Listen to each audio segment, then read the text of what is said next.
أعوذ بالله من الشيطان الرجيم كلا إن كتاب الفجار لفي سجين وما أدراك ما سجين.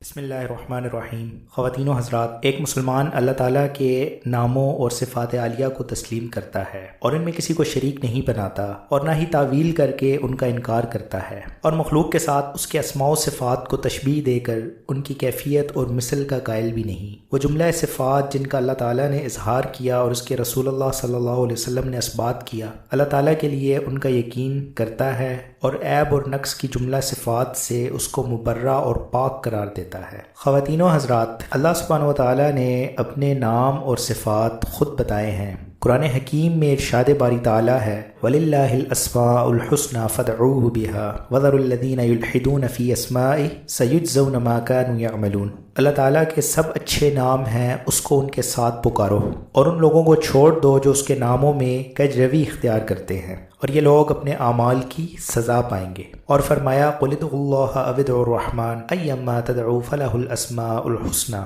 آپ کہہ دیجئے کہ اللہ کو پکارو یا رحمان کو، جس سے بھی پکارو اس کے سب نام اچھے ہیں. اللہ سبحانہ وتعالیٰ نے اپنی یہ صفات ذکر کی ہیں. وہ سننے والا، دیکھنے والا، جاننے والا، حکمت والا، طاقتور اور غالب ہے، باریک بین اور باخبر ہے، قدردان ہے اور حلم والا ہے، بخشنے والا مہربان ہے. اس نے موسیٰ علیہ السلام کے ساتھ کلام کیا اور وہ اپنے عرش پر مستوی ہے. اس نے اپنے ہاتھوں سے پیدا کیا ہے، وہ نیکی کرنے والوں سے محبت کرتا ہے. رسول اللہ صلی اللہ علیہ وسلم نے ہمیں اللہ سبحانہ وتعالیٰ کی صفات کے بارے میں آگاہ فرمایا، جیسا کہ صحیح احادیث مبارکہ میں ہے ينزل ربنا إلى السماء الدنيا كل ليلة حتى يبقى ثلث الليل الآخر فيقول من يدعوني فأستجب له من يسألني فأعطيه من يستغفرني فأغفر له.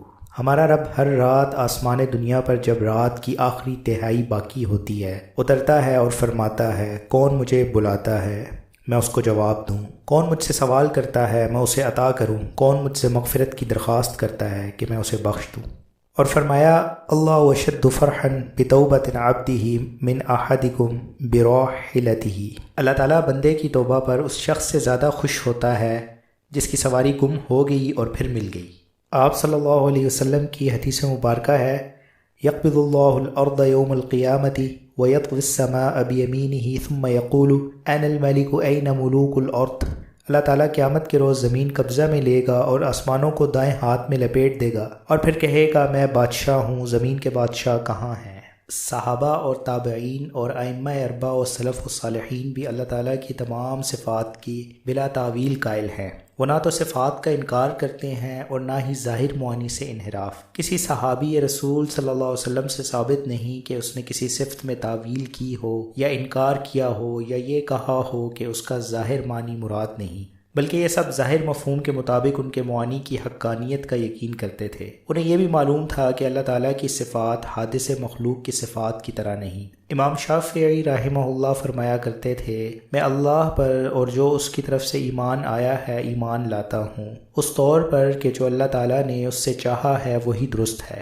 اسی طرح رسول اللہ صلی اللہ علیہ وسلم پر اور جو آپ صلی اللہ علیہ وسلم کی طرف سے آیا ہے یعنی آپ صلی اللہ علیہ وسلم کی مراد پر ایمان لاتا ہوں. امام احمد رحمہ اللہ فرمایا کرتے تھے کہ اللہ تعالیٰ آسمان دنیا پر نزول کرتا ہے. اللہ تعالیٰ قیامت کے دن نظر آئے گا، وہ تعجب کرتا ہے، وہ ہنستا ہے، وہ ناراض ہوتا ہے اور وہ راضی ہوتا ہے، ناپسند کرتا ہے، وہ محبت کرتا ہے. ہم اس سب پر ایمان لاتے ہیں اور تصدیق کرتے ہیں. کیفیت کے بغیر یوں سمجھے کہ ہم یقین کرتے ہیں کہ اللہ تعالیٰ نزول کرتا ہے، وہ عرش پر ہے، مخلوق سے جدا ہے، مگر ہم اس کے نزول، اس کی رؤیت اور اس کے استواء کی کیفیت نہیں جانتے اور نہ ہی اس کا حقیقی مفہوم اور مطلب ہماری دریافت میں ہے. ہم اس کو اللہ تعالیٰ کے سپرد کرتے ہیں جس نے یہ بات خود کہی، یا آپ صلی اللہ علیہ وسلم کے سپرد کرتے ہیں جنہوں نے ہم تک یہ باتیں پہنچائی. ان صفات کے علاوہ جو اللہ تعالیٰ اور اس کے رسول اللہ صلی اللہ علیہ وسلم کی فرمودہ ہے ہم کسی صفت کے قائل نہیں. ہم جانتے ہیں کہ اللہ تعالیٰ کے مثل کوئی چیز نہیں اور وہ سننے والا اور دیکھنے والا ہے. خواتین و حضرات، اللہ سبحانہ و تعالیٰ نے اپنی صفات اور نام بتائے، ہمیں ان کے ذکر اور اقرار سے منع نہیں کیا اور نہ ہمیں اس میں تعویل اور تحریف کا حکم دیا. ارشاد باری تعالیٰ ہے وَذَرُوا الَّذِينَ يُلْحِدُونَ فِي أَسْمَائِهِ سَيُجْزَوْنَ مَا كَانُوا يَعْمَلُونَ۔ ان لوگوں کو چھوڑ دو جو اللہ کے ناموں میں کجروی اختیار کرتے ہیں، اپنے کارناموں کی یہ لوگ سزا پائیں گے۔ تشبیہ کے اندیشہ سے جو اللہ تعالیٰ کی کسی صفت کی نفی کرتا ہے تو وہ دو خرابیوں کا مرتکب ہوا۔